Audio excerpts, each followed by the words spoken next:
So Australia is suing Google once again, this time for misleading consumers in data collection. Galaxy Unpacked trader has teased 5 new devices for August 5th. Garmin services are struggling back to life after a reported ransomware attack, and the mysterious white next-gen Xbox controller has appeared online.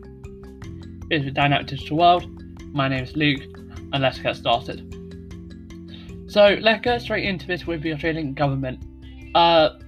If you just want the short version, basically what's going on is Google is being sued for a 2016 change in their policy where they changed their policy so that DoubleClick, which is an out-serving technology company, who had previously stored their data separately, now combined it with Google's data and it allowed them to sell more targeted advertising. This occurred in 2016, but Google actually acquired DoubleClick in 2008. So for about 8 years, the data was kept completely separate, and in 2016, Google changed this to combine the two pieces of data. Now, the ACCC, Australian Competition and Consumer Commission, is saying that Google didn't obtain explicit consent. This is then contradicted, as from June 2016 to December 2018, Google account holders were met with a pop-up explaining the optional features, explaining how the company would collect data. Consumers did then click I agree, and Google would begin collecting a wide range of personally identifiable information. According to the ACCC, the lawsuit contends that the pop-up didn't adequately explain what consumers were agreeing to. I have a problem with the word consent in it, or explicit consent. Users are clicking I agree.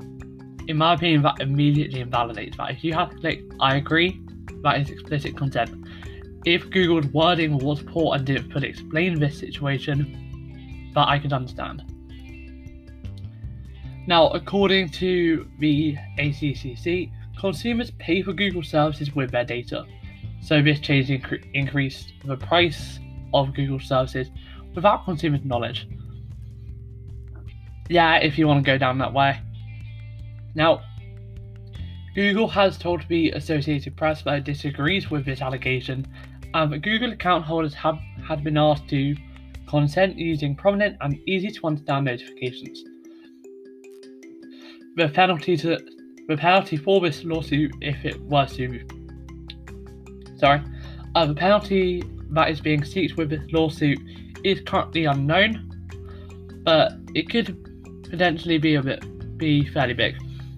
Now, last October, so yeah, under a year ago, obviously, the ACCC sued Google, claiming they misled Android users about the ability to opt out of location tracking on phones and tablets. This case is headed to mediation next week, according to a February Computer World article. So that's everything. In my opinion, if you click I agree, you agree. If Google didn't explain it properly, then there's something to argue. But if it's explained properly, saying that this is what will happen and it was clear, and users then press I agree, Google haven't done anything wrong. If they didn't explain it clearly, I think there's some middle ground and it's a very grey area, so it'll be up to discretion. Samsung Galaxy Unpacked. So on August 5th, Samsung is hosting their Galaxy Unpacked event. And they actually released a trailer which, quite surprisingly to me, I was not expecting this in the slightest. Teased not 1, not 2, not 3, not 4, but all 5 of the devices we're expecting to see. So we're expecting the Note 20, the Fold 2, the Watch 3, the Buzz Plus, and the Tab S7. Now, for those of you who are unaware, these are the 3 most obscure in the whole lineup. So the Fold 2 is supposedly, for those of you who don't remember, the original Galaxy Fold, not the one that opens kind of like your old flip phone back in the day, but kind of a one that's the same size as your normal phone but then unfolds to become a tablet. That is the Galaxy Fold. So there's 2 different kind of folding devices that Samsung sells. The Galaxy Z Flip and then the Galaxy Fold. Now there is rumour that they could change to the Z Fold 2 to have a consistent branding, however that's unconfirmed.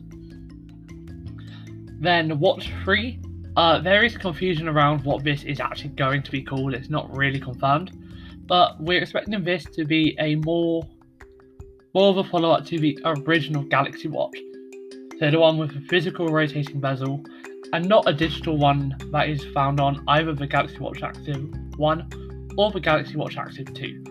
The Active 1 and Active 2 currently use a digital rotating bezel that you get the feel of using haptic feedback. And then the third device is the Buzz Plus. These are new Galaxy Buds that are expected to have a bean-like shape and feature active noise cancelling, or commonly abbreviated to ANC. Some notable features of all three phones have been announced, but it's absolutely incredible. Now, the Note 20 is expected to have regular and ultra versions, and the Tab S7 is to have both a regular and a plus size tablet. Now, every device has been leaked in one way or another, but leaks are provisional, so we're wondering what will be announced on stage. There's also a chance Samsung has managed to keep information to itself, and there will be news to learn, but not too likely. It is streaming at 10 AM Eastern Time. Hey Google, what's 10 AM Eastern Time in the UK? 1500 Monday in United Kingdom. So that will be about 3 PM in the United Kingdom. This is on Wednesday, August 5th. Google Assistant, hands down probably the best assistant I can have. No partnership with Google there. I've been using Google Assistant for a while now. Yeah, that is everything. So if you want to watch Galaxy Unpacked on August 5th, 10 AM Eastern Time, or 3 PM in the UK. I'm afraid I don't have kind of times for many other areas. Garmin services are coming back to life after a ransomware attack. Now, service is still limited, and this outage was confirmed 4 days ago on July 23rd. Garmin today, on Monday, July 27th, confirmed that it was a victim of a cyber attack. Now, this had led to a significant outage, meaning that cloud syncing capabilities and other features have been down. Now, features have started to come back from Sunday evening into Monday morning, and there's no indication of any consumer data loss, including payment information from Garmin Pay, being accessed, lost, or stolen. The functionality was not affected, other than ability to access online services. Affected systems are now being restored, and normal operations should return over the next few days. We don't know whether they paid anything in response to a ransomware attack, but they have noted that they don't expect any material impact on operations or financial results. Some Garmin owners are taking to Twitter to report first signs of life since it went down, and any data since the outage began on Wednesday should be preserved. Now, the Garmin status page said Garmin Connect access is limited, and as far as I'm aware, access is still not fully restored in the UK. A few people I know who have Garmin's. I'll let you know the more I hear. Again, if it keeps on develop over the week, I'll let you know. It's supposedly caused by a new strain of ransomware called Wasted Locker. Now, Wasted Locker is operated by the hacker group known as Evil Corp, and it basically encrypts data but doesn't exfiltrate it, allowing affected systems to be recovered from backups without having to pay a ransom. So, I have two theories as to how Garmin have managed to get their services back. Either they waited 4 days to see if they could recover it, couldn't, and paid a ransom, or another idea is that they simply had an offline backup and it just took them 4 days to get the offline backup fully restored. Personally, I'm hoping that it's the offline backup and them not paying a ransom. But if this shows anything, it shows that Garmin and most big companies now should really have a backup set of servers that are kept completely offline. And that they can quickly swap over to in the event of an attack like this. But if you are a Garmin user and errors are still occurring, then you'll be happy to know that by the end of this week, everything should be fully back to normal. Cyber attacks happen. It's just a matter of how careful you are around them. We have no kind of corroboration of how this happened, whether it's just someone clicking on a wrong link or it was maliciously injected. Either way, I'm sure Garmin will probably be taking a lot more care and it will probably be investigating. A mysterious white next-gen Xbox controller has appeared online. Please take this with a pinch of salt. We are not sure what will be happening. Now, it's claimed that this photo of it was taken in Washington State, hosted by the child of a Microsoft employee, and a Reddit account who posted this has been commenting and posting about topics in Seattle, Washington for months. The controller itself includes both a new D-pad and the share button Microsoft is shipping on next-gen controllers. The Verge did speak to a Reddit user before the account was deleted, and claimed the associated console was white and looks more squarish and the Xbox button looked bigger on it. This follows leaks that we have seen of the Series S for a while now. They also claim to have played games on the console and that the interface still looked largely like the Xbox One UI. Microsoft is sticking largely to the same Xbox dashboard that ships on the Xbox One, with some minor tweaks to enable new features such as quick resume. Some are speculating that this white Xbox controller could indicate the existence of the Series S, as people are expecting it will be called. However, all we know is that that Microsoft is rumoured to be launching a second and much cheaper next-gen console in August. Microsoft has refused to comment on the mysterious controller, saying they have nothing further to share at the time. However, none of this is completely unheard of. In fact, Microsoft created a white Xbox One exclusively for employees who worked on the console when it shipped in 2013. So this could simply be another one of the same situations, basically. So, yeah, again, we'll have to wait and see. Microsoft is rumoured to have an event in August. In fact, Microsoft had confirmed there will be more xCloud news in August. They confirmed that xCloud will be launching in September. So, I'm personally looking forward to xCloud's launch, as that seems to be a very promising service for Xbox users and just the gaming community as a whole.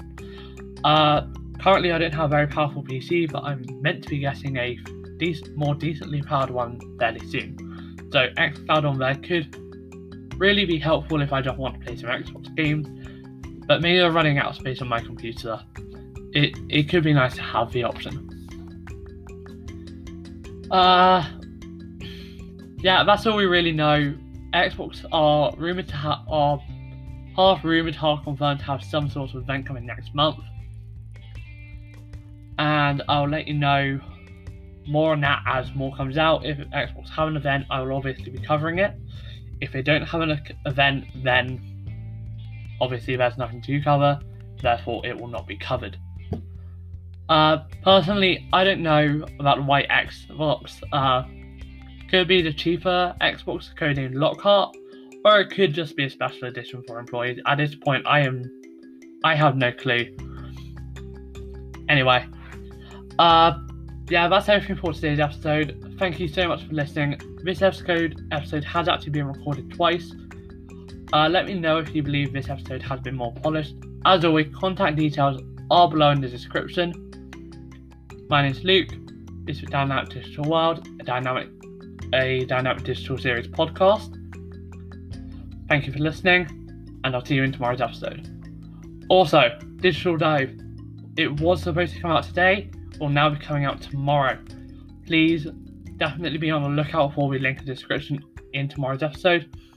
And as always, my email will be in the description, so that if you need to contact me, then feel free to just drop me an email.